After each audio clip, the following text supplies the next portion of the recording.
under 6 months before returning to school.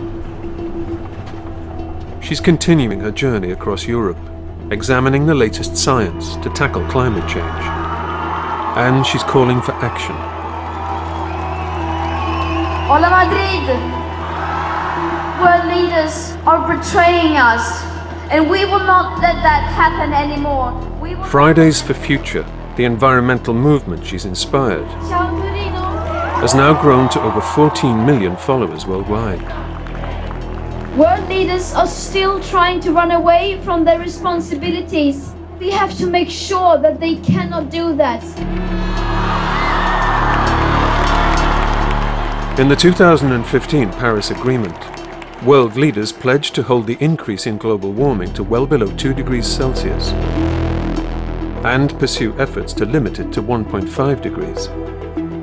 It's currently predicted to reach 3 degrees by the end of the century. Right now we don't speak the same language as the planet. So we can either choose to continue down this road, which will lead to a climate disaster, or we can choose a different path. Greta is headed to Brussels to address the European Parliament.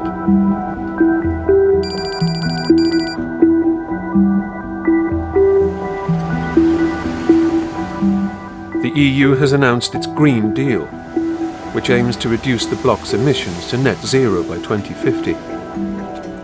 But Greta believes this isn't enough.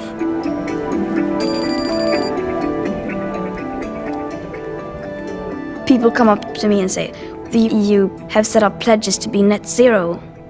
That must be a good thing, right? It sounds good. That's because people are not aware of what emissions they include and most importantly exclude.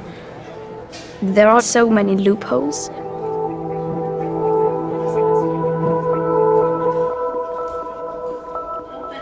In November 2019, the European Parliament said that the EU would lead against the existential threat of the climate crisis.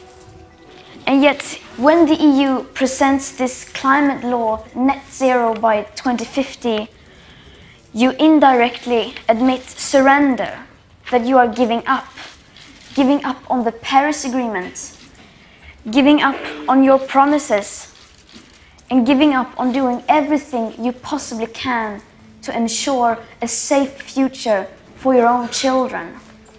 No policy, plan, or deal will be nearly enough as long as you just continue to ignore the CO2 budget which applies